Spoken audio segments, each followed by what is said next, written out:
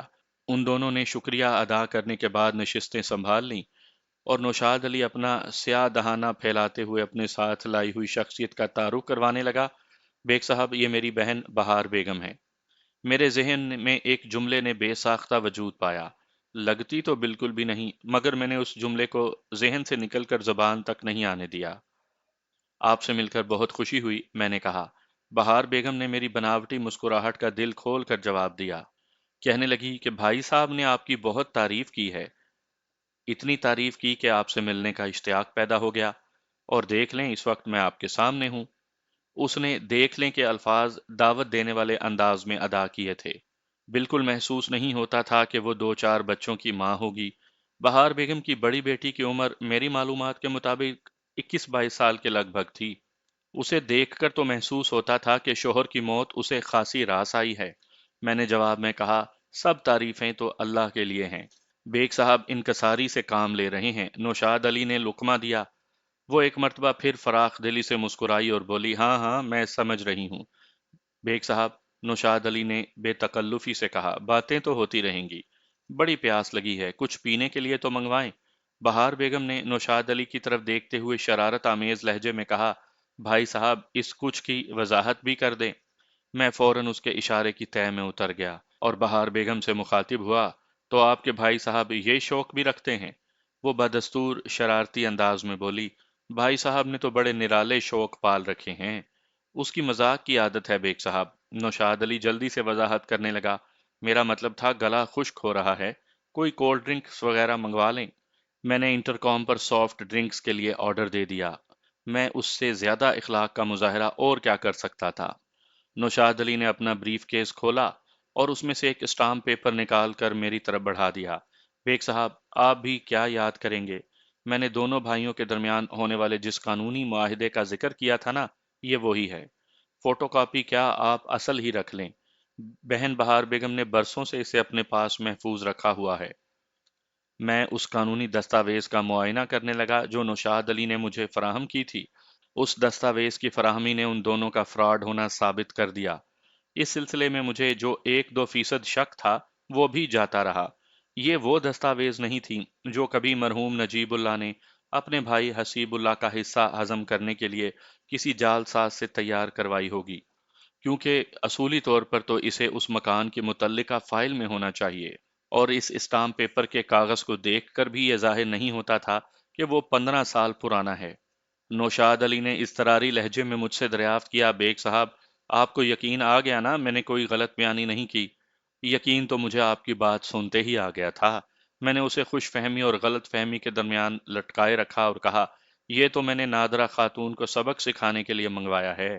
بہار بیگم بھی کہنے لگی کہ آپ کچھ ایسا بندوبست کر دیں کہ آئندہ کبھی وہ ایسی اوچھی حرکت کی جرت نہ کر سکے۔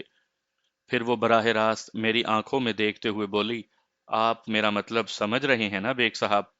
بڑی اچھی طرح سمجھ رہا ہوں، میں نے گمبھیر لہجے میں جواب دیا۔ آپ اس سلسلے میں بالکل بے فکر ہو جائیں، میں نادرہ کا ایسا انتظام کروں گا کہ وہ آئندہ آپ کے لیے اور یا آپ کے خلاف سوچنے کا تصور بھی نہیں کرے گی۔ وہ معنی خیز انداز میں دھیرے دھیرے سر کو اثباتی جنبش دینے لگی، پھر ہمدردانہ لہجے میں بولی، میں نہیں جانتی کہ ان لوگوں کے مالی حالات آج کل کیسے ہیں، یہ بھی ہو سکتا ہے کہ معاشی افریت نے اس کی مت مار دی ہو اور اس نے سوچا ہو کہ اپنے مالی حالات درست کرنے کے لیے یہ مکان والا کارڈ کھیل کر دیکھ لیں۔ بیگ صاحب، اگر آپ کو محسوس ہو کہ نادرہ کی حالت پتلی ہے تو میں سامنے آئے بغیر اس کی تھوڑی بہت مدد کرنے کو بھی تیار ہوں۔ 10-20 ہزار سے مجھے کوئی فرق نہیں پڑے گا، اتنی تو میں زکوٰۃ نکال دیتی ہوں۔ وہ چاہے کتنی بھی دشمن ہے، لیکن میں تو یہ سوچتی ہوں کہ آخر کو وہ نجیب کی بھاوج اور بھتیجا ہیں۔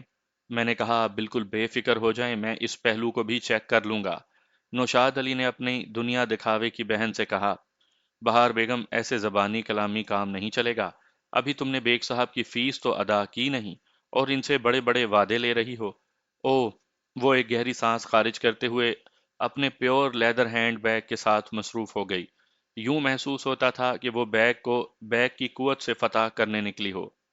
اسی وقت آفس بوائے ہمارے لیے 3 سافٹ ڈرنکس لے کر آ گیا۔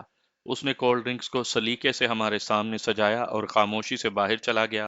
بہار بیگم نے اپنی پرس میں سے چیک بک برآمد کی اور پوچھا، چیک چلے گا؟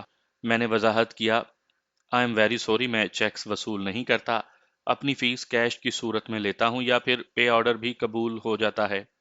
کوئی بات نہیں، میں آپ کو کیش دیے دیتی ہوں۔ وہ جلدی سے چیک بک کو پرس میں ڈالتے ہوئے بولی، آپ کو ہمارے چیک پر بھروسہ نہیں لیکن ہمیں آپ کی صلاحیت پر پورا اعتماد ہے۔ بات بے اعتمادی کی نہیں میڈم، میں نے کہا، بس میں نے اپنا ایک اصول بنا رکھا ہے۔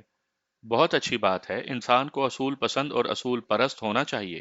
پھر اس کے بعد کرارے نوٹوں کی صورت میں اس نے فیس میری جانب بڑھا دی۔ گن لیجئے گا بیگ صاحب، انسان سے بھول چوک ہو جاتی ہے۔ شاید وہ میرے پاس آنے سے پہلے بینک سے ہو کر آئی تھی۔ اس کے پرس میں سب سے بڑے والے نوٹوں کی پوری گڈی موجود تھی، جس میں سے رقم گن کر اس نے میرے حوالے کی تھی اور باقی گڈی کو واپس پرس میں رکھ لیا۔ میں نے ایک بات خاص طور پر نوٹ کی تھی کہ وہ دولت کی نمائش سے مجھے مروب کرنے کی کوشش میں تھی۔ اس کی خواہش کی خاطر، چاہے دکھانے کے لیے ہی صحیح، میں مروب ہو گیا اور حیرت سے پوچھا، میڈم، آپ اتنی تگڑی رقم پرس میں لیے گھوم رہی ہیں؟ اس سے تو ظاہر ہوتا ہے کہ آپ کا بینک بیلنس خاصا صحت مند ہوگا۔ وہ ایک ادا سے گردن اکڑاتے ہوئے نخوت سے بولی، آپ کی دعا سے اللہ کا بڑا فضل ہے۔ میں نے اپنی فیس کی رقم گن کر تسلی کی، پھر اس سلسلے میں بہار بیگم کو ایک رسید بنا کر دے دی۔ اس رسید سے یہ ظاہر نہیں ہوتا تھا کہ میں نے اس سے وہ رقم کس مد میں وصول کی ہے۔ سچی بات تو یہ ہے کہ میں نے محض اسے خوش فہمی میں مبتلا کرنے کے لیے فیس کی وصولی کا ناٹک رچایا تھا۔ اس وقت تک میرا ذہن وہ منصوبہ فائنل کر چکا تھا جس پر میں عمل کرنا چاہتا تھا۔ یہ سچ ہے کہ لاتوں کے بھوت باتوں سے رام نہیں ہوتے، لیکن میں خود کو اندھیرے میں رکھ کر ان پر لاتیں چلانا چاہتا تھا۔ یہ اس وقت میری مجبوری تھی۔ اگر میں عدالت کے ذریعے نادرہ خاتون کو انصاف دلانے کی کوشش کرتا تو یہ بڑا پیچیدہ اور مشکل کام تھا، کیونکہ نادرہ کے ہاتھ میں کوئی ثبوت نہیں تھا۔ عدالت کی چوکھٹ سے اپنا حق وصول کرتے ہوئے اسے اتنی مدت لگ جاتی کہ وہ مایوس ہو کر ہمت ہار بیٹھتی، اور میں ایسا چاہتا نہیں تھا۔ میں چاہتا یہ تھا کہ سانپ بھی مر جائے اور لاٹھی بھی نہ ٹوٹے، مجھے صرف لاٹھی کو حرکت میں لانا تھا۔ وہ دونوں میرے چیمبر سے رخصت ہونے لگے تو بہار بیگم نے اچانک پوچھا، بیگ صاحب، کیا آپ کی شادی ہو گئی؟ یہ ایک غیر متوقع سوال تھا۔ میں نے سنجیدگی سے کہا، ابھی تک اس نعمت سے محروم ہوں۔ کیا زندگی بھر محروم رہنے کا ارادہ کر رکھا ہے؟ اس کے لہجے کی معنی خیزی بڑی خطرناک تھی۔ میں نے کہا، ایسی تو کوئی بات نہیں، یہ تو کفران نعمت ہوگا۔ اس کا مطلب ہے آپ کفران نعمت کا کوئی ارادہ نہیں رکھتے۔ اس کے پر اسرار سوالات مجھے الجھانے لگے۔ آج تک کسی موکل نے مجھ سے اس قسم کی گفتگو نہیں کی تھی۔ میں نے اس کے ساتھ نارمل رویہ رکھتے ہوئے سادگی سے کہا، جی ہاں، ایسی ہی بات ہے۔ وہ باقاعدہ رشتے کروانے والی خالہ کا کردار ادا کرنے لگی۔ کیا کہیں اس سلسلے میں کوئی بات چیت چل رہی ہے؟ ایسی تو کوئی بات نہیں، میں نے جان چھڑائی۔ اس نے ذو معنی لہجے میں استفسار کیا۔ اگر آپ سنجیدہ ہیں تو میں کوشش کرتی ہوں۔ بہار بیگم کے اس سوالیہ جملے کے دو معنی نکلتے تھے۔ ایک تو یہ کہ اگر میں شادی میں دلچسپی رکھتا ہوں تو وہ میرے لیے لڑکی دیکھے، دوسرا اس سلسلے میں وہ خود بھی کوشش کر سکتی ہے۔ کچھ عرصہ پہلے اس کے شوہر نجیب اللہ کا انتقال ہو چکا تھا۔ وہ اگرچہ 4 بچوں کی ماں تھی لیکن دیکھنے میں بالکل جوان اور دلکش نظر آتی تھی۔ وہ اپنی زندگی کی 45 بہاریں دیکھ چکی تھی، لیکن بڑھتی ہوئی عمر نے اس کے سراپا اور بدن کی شادابی کو میلی آنکھ سے نہیں دیکھا تھا۔ وہ ان عورتوں میں شمار کی جا سکتی تھی جو سدا بہار جوانی کی مالک ہوتی ہیں۔ ایک لحاظ سے وہ اس میں بامسمہ ثابت ہوئی تھی۔ میرا ارادہ نہیں تھا، اور یہ بات میں دو ٹوک انداز میں کہہ کر کسی بحث کے در کو وا نہیں کرنا چاہتا تھا، اس لیے مصلحت آمیز انداز میں کہا، میں سوچ کر آپ کو بتاؤں گا۔ ٹھیک ہے۔ وہ بڑے دل مو لینے والے اسٹائل میں مسکرائی اور کہا، سوچ سمجھ کر فیصلہ کرنا ہر انسان کا پیدائشی حق ہے، لیکن میں یہ ضرور کہوں گی بیگ صاحب کہ سوچنے میں زیادہ وقت صرف نہ کیجیے گا۔ میں آپ کے اس مشورے کو ذہن میں رکھوں گا۔ وہ دونوں الوداعی سلام کر کے میرے دفتر سے رخصت ہو گئے۔ ان کے جانے کے بعد میں کافی دیر تک بہار بیگم کے بارے میں سوچتا رہا۔ میں نے اتنی کھلی ڈلی عورت اپنی زندگی میں پہلے کبھی نہیں دیکھی تھی۔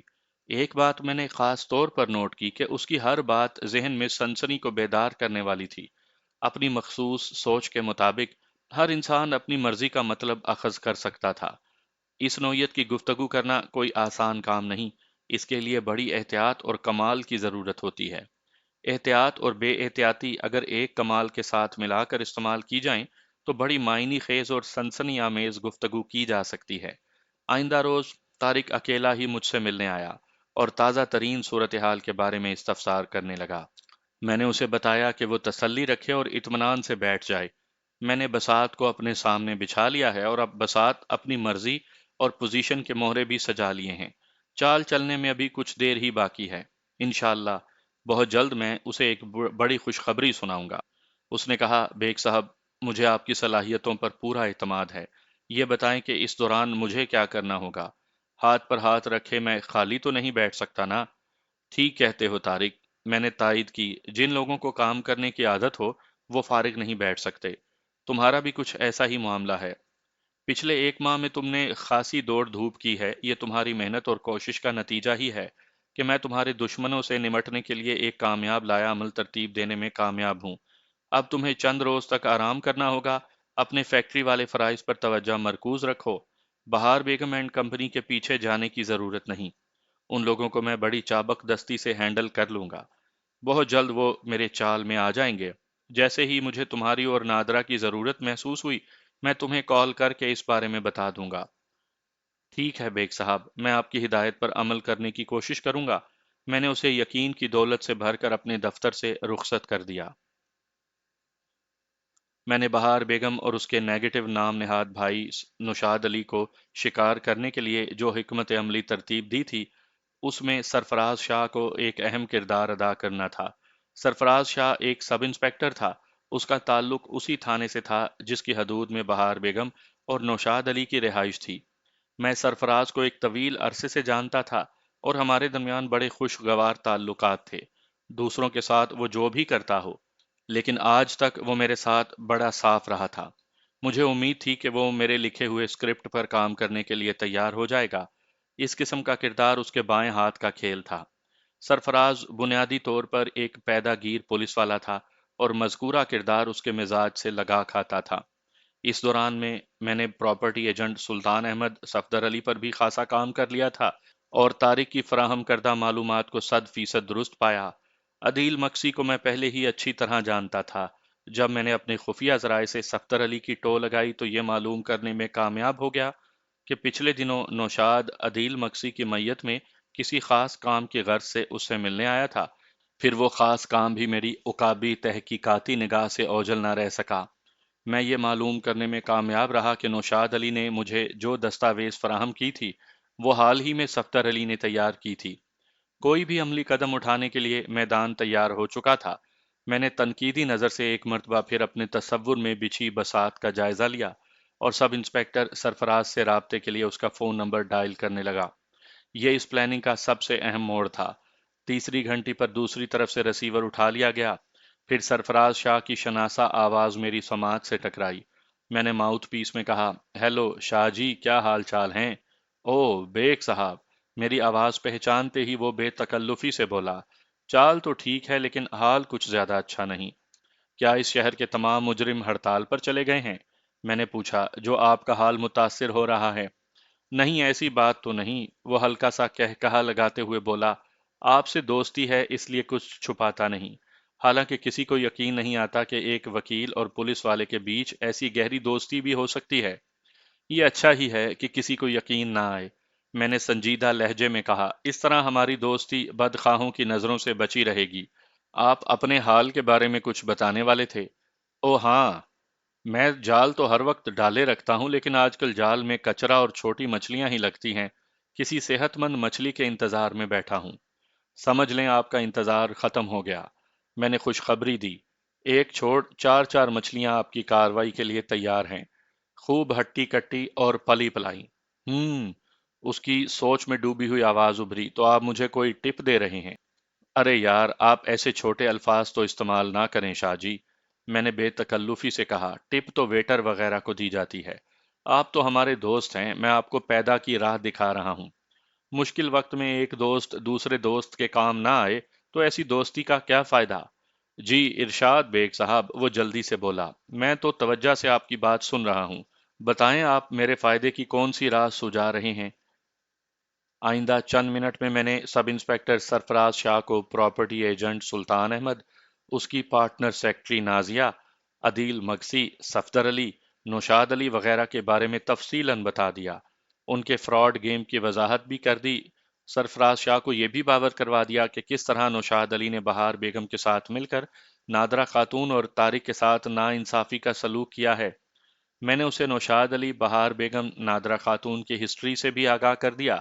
اس نے بڑے صبر و سکون سے میری بات سنی اور کہا، بیگ صاحب، آپ نے بالکل ٹھیک کہا، یہ چاروں خاصی صحت مند مچھلیاں ہیں، ایک دوسرے سے مربوط رہ کر یہ فراڈ گیم کو بڑی مہارت سے کھیل رہے ہیں۔ ان پر ہاتھ ڈال کر میں اچھی خاصی پیدا کر سکتا ہوں، لیکن ایک مسئلہ ہے۔ کیا مسئلہ؟ میں نے پوچھا۔ وہ بولا، یہ چاروں باہمی اتفاق سے اپنا کھیل کھیل رہے ہیں، لہٰذا ان کی زنجیر کو توڑنے کے لیے کسی وزنی ہتھوڑے کی ضرورت ہوگی۔ ایک بھرپور ضرب میں خود لگا لوں گا۔ آپ میرا مطلب سمجھ گئے نا؟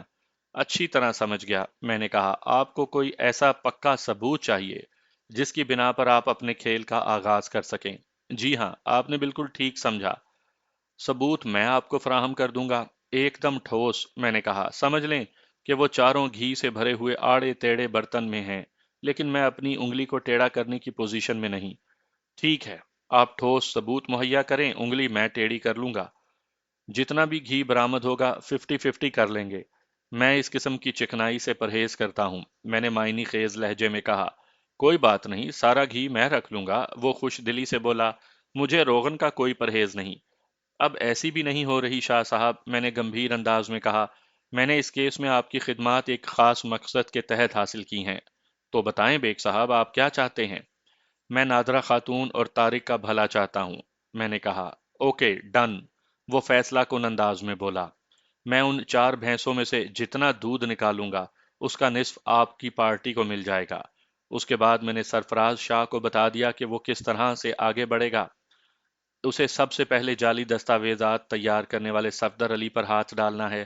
ثبوت میں اسے مہیا کر دیتا، وہ دستاویز جو نوشاد علی نے عدیل مکسی کے توسط سے صفدر سے تیار کروائی تھی۔ جب صفدر پولیس کے شکنجے میں آ جاتا تو نوشاد علی اور عدیل مکسی کو گھیرنا آسان ہو جاتا، اور پھر سلطان احمد اور اس کی سیکٹری نازیہ بھی بچ نہ پاتے۔ میری ہدایات سننے کے بعد سرفراز شاہ نے کہا، بیگ صاحب، آپ اپنے ہم پیشہ عدیل مکسی کو اس گیم سے نکال دیں، اس کی موجودگی میں کسی بھی وقت کوئی پیچیدگی پیدا ہو سکتی ہے۔ میں یہ ساری کاروائی اپنے بل بوتے پر کروں گا، اس کی خبر اوپر نہیں ہوگی، اور مجھے امید ہے میں صفدر علی، نوشاد علی اور سلطان اینڈ کمپنی کو بآسانی ڈیل کر لوں گا۔ اگر عدیل مکسی بھی اس فہرست میں شامل رہا تو معاملہ بگڑ سکتا ہے۔ ٹھیک ہے، آپ جیسے مناسب سمجھیں، مجھے تو نتائج چاہیے۔ میں آپ کو 101% نتائج دوں گا، وہ پورے یقین سے بولا۔ اس کے بعد میں نے سرفراز شاہ کو اس کھیل کے دیگر راؤنڈ سے بھی آگاہ کر دیا جو اس سے پہلے مجھے کھیلنا تھے۔ ان راؤنڈز میں میری نوشاد علی اور اس کی نام نہاد بہن بہار بیگم سے ملاقات شامل تھی۔ علاوہ ازیں ایک ملاقات مجھے نادرہ بیگم اور اس کے بیٹے طارق سے بھی کرنا تھی۔ میں نے شاہ جی کو ان ملاقاتوں کے اہم نکات سے بھی روشناس کروا دیا۔ پوری کہانی سننے کے بعد وہ حیرت سے بولا، بیگ صاحب آپ نے کبھی ملکی سیاست میں حصہ لینے کے بارے میں نہیں سوچا؟ شاہ جی ملکی سیاست کا اس سے کیا تعلق؟ وہ بولا، یہ بات میں آپ کی منصوبہ بندی کو دیکھتے ہوئے کہہ رہا ہوں۔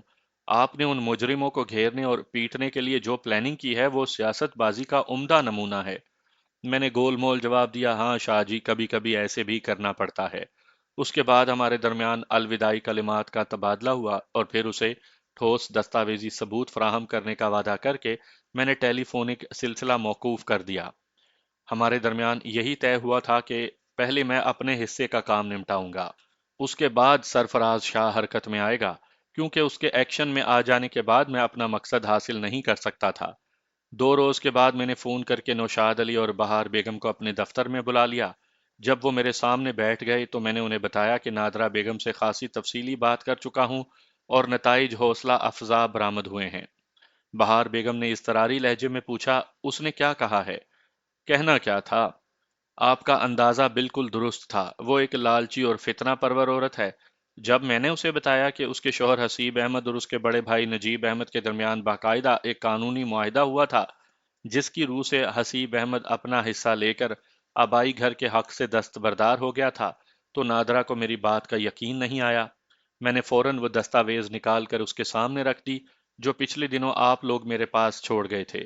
وہ اسٹامپ پیپر دیکھ کر تو گویا اس پر بجلی سی گر گئی۔ میں نے اس کی آنکھوں میں مایوسی اور پریشانی دیکھی۔ سچ پوچھیں تو مجھے محسوس ہوا جیسے اس کی ساری امیدوں پر گویا دیکھتے ہی دیکھتے پانی پھر گیا ہو۔ اس حالت میں دیکھ کر مجھے اس پر ترس بھی آیا اور میں نے صاف الفاظ میں کہا، دیکھو نادرہ بیگم، اس خیال کو ذہن سے نکال دو کہ اس جائیداد میں سے تمہیں ایک پیسہ بھی ملے گا۔ تمہارا شوہر اپنے بھائی کے حق میں آبائی گھر سے دستبردار ہو گیا تھا، لہٰذا مرحوم نجیب اللہ اس دستاویزی ثبوت کی روشنی میں بلا شرکت غیر اس کا مالک بن گیا تھا۔ اس کے انتقال کے بعد آپ یعنی بہار بیگم اس مکان کی مالک ہیں، اور اب اگر آپ نے وہ مکان فروخت کر دیا ہے تو اسے یعنی نادرہ کو کوئی تکلیف نہیں ہونی چاہیے۔ میری وضاحت سننے کے بعد اس کا منہ لٹک گیا اور بڑے خوش آمدانہ انداز میں مجھے اپنی مفلسی اور تنگ دستی کے قصے سنانے لگی۔ اس وقت اس کی آنکھوں سے باقاعدہ آنسو بھی نکل آئے۔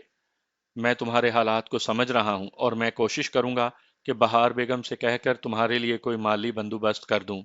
پھر میں نے براہ راست بہار بیگم کی آنکھوں میں دیکھا۔ آپ نے گزشتہ ملاقات میں مجھ سے کہا تھا کہ آپ کی نادرہ بیگم سے کوئی دشمنی نہیں، اسے نقصان پہنچا کر آپ کو کوئی خوشی نہیں ہوگی، بلکہ ان خراب حالات میں آپ اس کی مالی مدد بھی کرنے کو تیار ہیں۔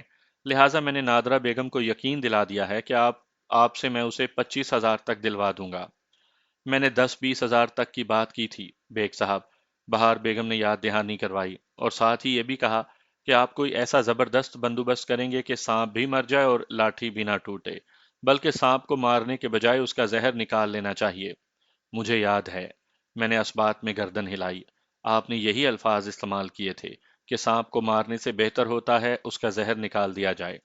آپ کچھ ایسا بندوبست کر دیں کہ آئندہ کبھی وہ ایسی اوچھی حرکت کی جرت نہ کر سکے۔ میں نے کہا، میں نے آپ کی ہدایت کے مطابق بڑا پکا بندوبست کیا ہے، یہ دیکھیں۔ اتنا کہہ کر میں نے ایک فائل میں سے ایک ٹائپ شدہ اسٹامپ پیپر نکال کر ان دونوں نام نہاد بہن بھائیوں کی طرف بڑھا دیا۔ یہ اسٹامپ پیپر میں نے ان چکر بازوں کو چکمہ دینے کے لیے تیار کیا تھا تاکہ ایک تو وہ مجھ پر بھروسہ رکھیں کہ میں ان کے مقاصد کے لیے کام کر رہا ہوں، دوسرے وہ نادرہ خاتون کی طرف سے مطمئن ہو جائیں۔ وہ اسٹامپ پیپر در حقیقت نادرہ خاتون کی طرف سے ایک اقرار نامہ تھا جس کی روح سے وہ بہار بیگم کو حاصل کسی بھی مال و جائیداد میں کسی بھی قسم کی حصے دار نہیں تھی، اور نہ ہی کسی حوالے سے وہ بہار بیگم پر کسی نوعیت کی مقدمے بازی کا حق رکھتی تھی۔ یہ تحریر چونکہ سراسر بہار بیگم کے حق میں جاتی تھی، لہٰذا خوشی اس کے چہرے سے پھوٹ رہی تھی۔ خوش تو نوشاد علی بھی تھا، لیکن اس کی خوشی کے اظہار کے لیے پھوٹنے کا لفظ استعمال کرنا مناسب نہیں۔ میں نے باری باری ان دونوں کے چہروں کا جائزہ لیا، پھر کہا، اس دستاویز پر صرف نادرہ خاتون کے دستخط ہونا باقی ہیں، اور وہ دستخط میں آپ کی موجودگی میں کرواؤں گا۔ جب آپ اپنے ہاتھوں سے اسے 25,000 روپے ادا کر دیں گی، آپ جب کہیں میں نادرہ خاتون کو بلا لیتا ہوں۔ نوشاد علی نے جلدی سے کہا، آپ کل ہی اسے بلا لیں، یہ معاملہ جتنی جلدی نمٹ جائے اتنا ہی اچھا ہے۔ پھر اس نے تصدیق کی خاطر اپنی بہن کی طرف دیکھا۔ آپ کا کیا خیال ہے بہار بیگم؟ میں آپ کے خیال سے اتفاق کرتی ہوں نوشاد بھائی، بہار بیگم نے کہا۔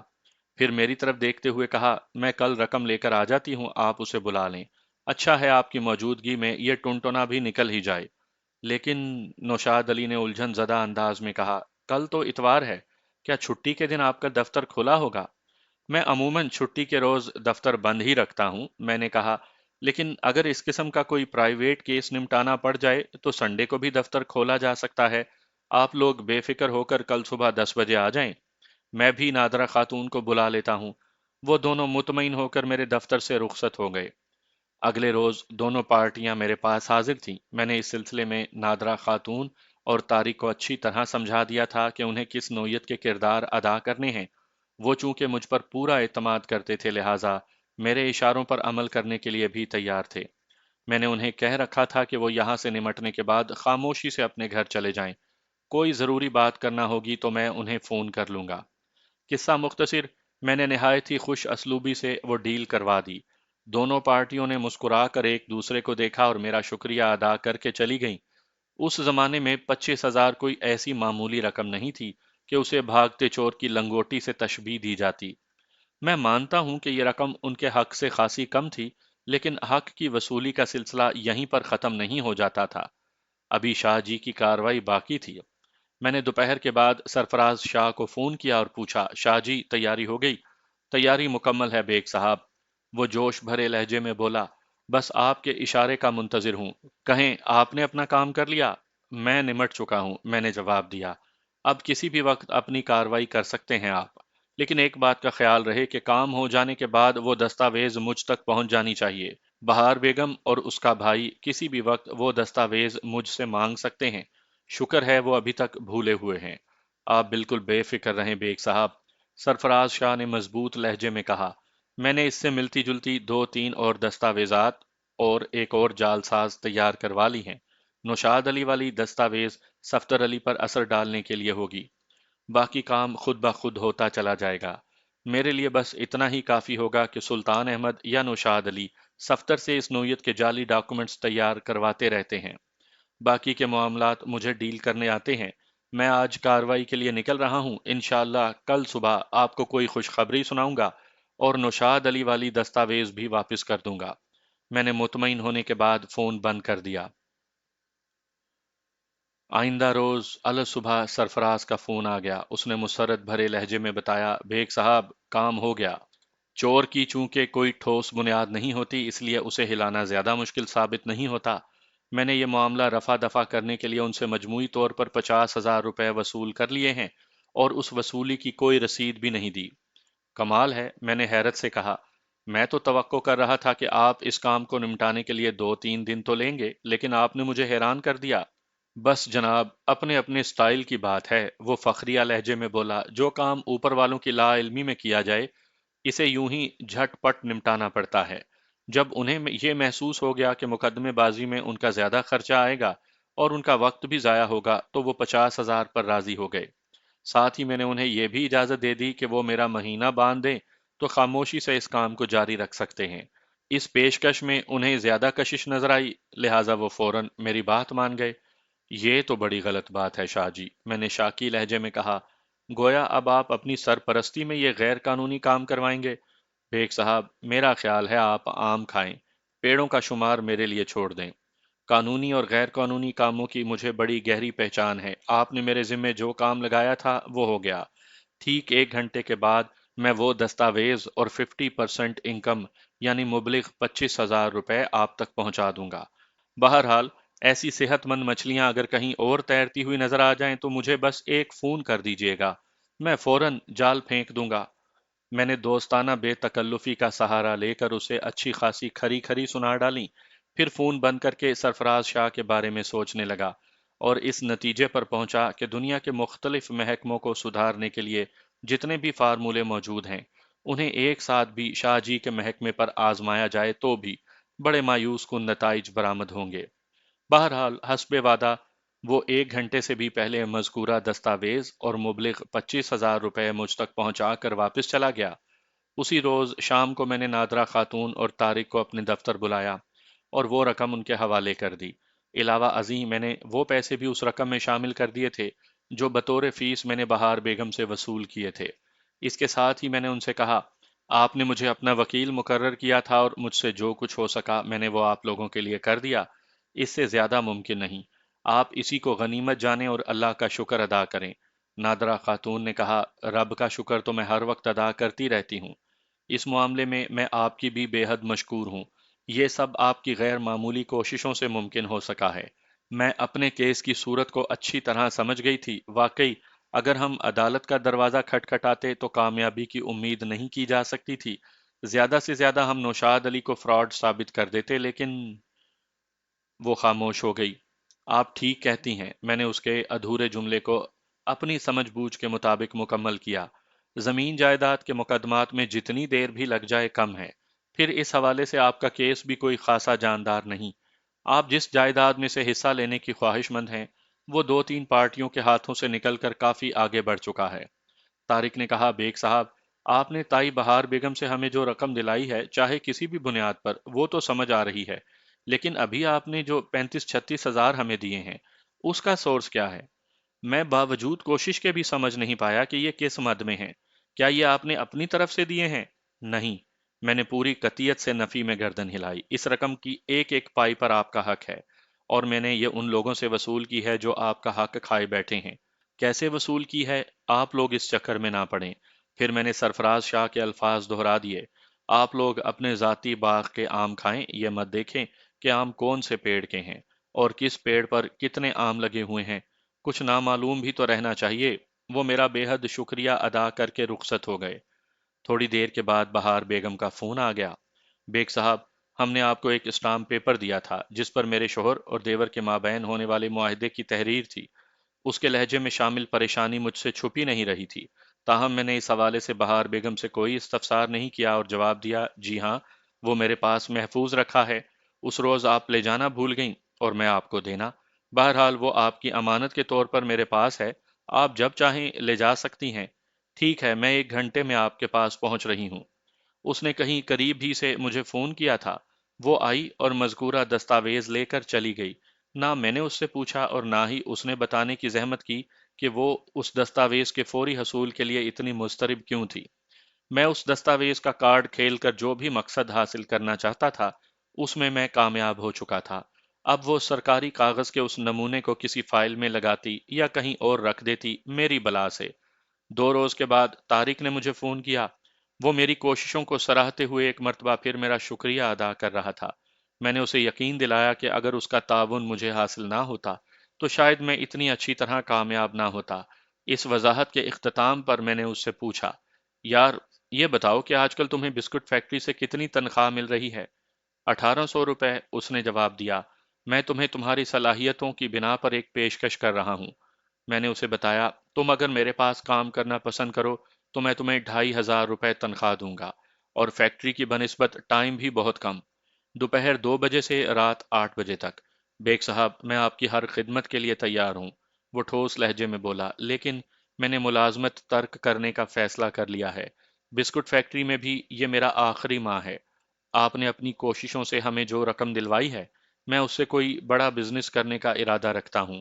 ملازمت کی بنسبت ذاتی کاروبار کا فیصلہ زیادہ عقل مندی کا ثبوت تھا، لہٰذا مجھے اپنی پیشکش کے ٹھکرائے جانے کا ذرا افسوس نہیں ہوا۔ میں نے اس کے فیصلے کو سراہتے ہوئے فراخ دلی سے کہا، اوکے، بیسٹ آف لک۔ اس نے میرا شکریہ ادا کرنے کے بعد رابطہ ختم کر دیا۔